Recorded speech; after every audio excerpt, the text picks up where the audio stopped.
भरा यहाँ नहीं, यहाँ कूड़ा कचरा नहीं है, ये सब यहाँ पर भरा हुआ, उसको महापुरुष साफ करेंगे और फिर जब सफाई कर देंगे तो मन और बुद्धि और चित्त तुम्हारा निर्मल हो जाएगा। तो जीवात्मा जब साफ होगी तो आँख खुल जाएगी, कान भी खुल जाएंगे, सुनने भी लगना और देखने भी लगना। जब दिखाई देगा तो देवी देवताओं से मिलना भी, उनसे बात भी करना, और जो उसका रचने वाला जो है, जिसने ये सब कुछ बनाया, उस ईश्वर का भी दर्शन साक्षात्कार होगा। लेकिन तुम्हारे मनुष्य रूपी मंदिर में ही उसका घाट है, उसके पास जाने का। ये असली मंदिर है, ये मनुष्य मंदिर है। इसी को जिस्मानी मस्जिद कहते हैं, इसी बॉडी को कहते हैं चर्च। इसमें जीवात्मा बैठी हुई और जीवात्मा चेतन है, शरीर जड़ है, इसमें आकर के फंस गई। अब इसको कैसे निकाला जाएगा वो तो महात्मा जब युक्ति बताएंगे, रास्ता बताएंगे, तो धीरे से ये जीवात्मा मतलब ये जाग जाएगी और निकल के बाहर शरीर से बाहर खड़ी हो जाएगी। कैसे खड़ी होती है? जैसे मृत्यु के वक्त में जबरदस्ती निकाल के बाहर कर दिया, शरीर ये पड़ा। ऐसे ही साधन भजन करने पर जीवात्मा अलग हो जाती है और शरीर ये पड़ा वो अलग हो गई। तभी तो आप परमात्मा को देख सकोगे। जीत है जी, सबने कहा है कि मनुष्य रूपी मंदिर में जीवात्मा को घाट पर ला करके जगाओ तो दिव्य नेत्र ज्ञान चक्षु खुल जाए, तो जीते जी भगवान को पाओ। अरे भाई, मीरा ने जीते जी पाया, तुलसीदास ने जीते जी पाया, रैदास जी ने जीते पाया। जब कलयुग में इन लोगों ने जीते जी बहुत महात्मा महापुरुषों ने और सेवकों ने प्राप्त कर लिया, वैसे आप भी कर सकते हो। लेकिन कोई महापुरुष प्राप्त करने वाला मिलना चाहिए, वो नहीं मिलेगा तो जीवन अपना ऐसे ही चला जाएगा। ये जो आप कर्म करते हो, ये इंद्रियों का बाहर का कर्म है, जड़। तो जड़ कर्म से जड़ चीज मिलेगी। जड़ कर्म करोगे, इंद्रिया जड़ है, आँख भी जड़ है, कान भी जड़ है, मुख भी जड़ है, हाथ भी जड़ है, पैर भी जड़, ये सारा शरीर जड़, और ये सब सामान जड़ है। तो तुमने जड़ की पूजा, जड़ की प्रार्थना, जड़ का काम और जड़ के कपड़े और जड़ का जल और जड़ की अग्नि, जड़ की वायु, ये सब जड़ का, तो आप इसमें फंस जाओगे तो आपको जड़ चीज मिल जाएगी। और इस जीवात्मा को जब जगा लोगे मनुष्य मंदिर में, तो फिर आपको चेतन मिलेगा।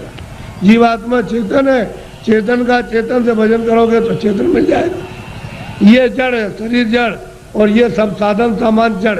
तो आप लोग इसमें उलझ गए और फंस गए।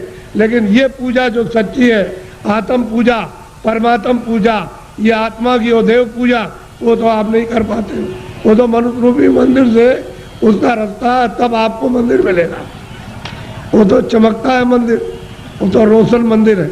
वहाँ तो अंधेरा होता नहीं है, वहाँ तो बिजली जलती नहीं है, सूरज निकलता नहीं है, वहाँ मतलब वहाँ रात्रि होती नहीं है, इस तरह के पाप और पुण्य नहीं। ऐसे मंदिर में पहुँचकर अपनी जीवात्मा से मनुष्य रूपी मंदिर में उसकी पूजा करो, सच्ची चेतन पूजा, तो जीव कल्याण हो जाए सदा के लिए, ये मुक्त हो जाए, छुटकारा पा जाए। और तुम सच्ची पूजा नहीं करोगे तो इसमें फंस जाओगे, तो आपको क्या मिलने वाला? अरे पाप और पुण्य, इसका फल पा जाओगे। आप तो पुण्य करते नहीं हो, पापी पाप दिन और रात करते हो, तो बताओ कैसे तुमको फिर ये मनुष्य शरीर मिलेगा और कैसे भगवान मिलेगा? उसने तो कहा मन और बुद्धि और चित्त है ये निर्मल, और अंतःकरण निर्मल जिसका हो जाएगा वो मुझको प्राप्त कर ले। तो आपने तो मन बुद्धि चित्त है, अंतःकरण निर्मल नहीं किया। ये तो काम क्रोध लोभ और मोह और अहंकार में फंसे रह गए। इसमें इस गंदगी को अपने ऊपर लाते रहे, पहाड़ों की तरह से लाद लिया, तो इसको उतारेगा कौन?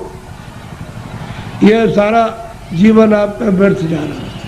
मनुष्य शरीर फिर नहीं मिलेगा।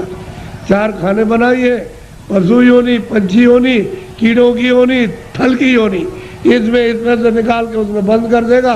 तो कभी कुत्ते की योनि में, कभी बिल्ली की योनि में, कभी चूहे की योनि में, कभी गाय की योनि में, कभी शेर की योनि में, कभी मछली की योनि में, और कभी मगर की योनि में, कभी जीव जंतुओं में, इसमें बंद कर देगा। और अपना कर्जा जो आपने लाद लिया उसके देश में, वो लेना देना पड़ेगा।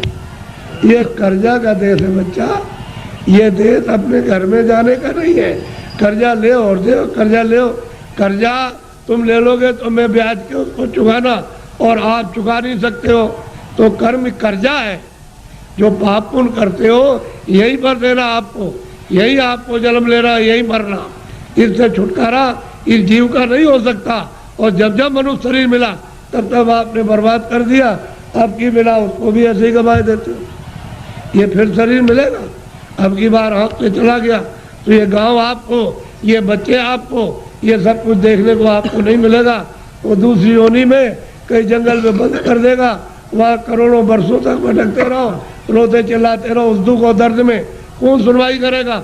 और नरकों में भेज दिया तो वहाँ कितने नाम के नरक हैं, उसमें सजाएं देगा, वहाँ से लौट के आ नहीं सकते हो। इस मनुष्य शरीर को सार्थक करो। किसी महात्मा की खोज करके उससे पूछो भगवान के मिलने का कौन सा रास्ता है, तो जो जानता होगा रास्ता तुमको मनुष्य शरीर में बताएगा। फिर घर में आके दिन में खेती करो, दुकान और दफ्तर का काम करो, शाम को बच्चों की सेवा करो, और 1 घंटे का समय लगा कर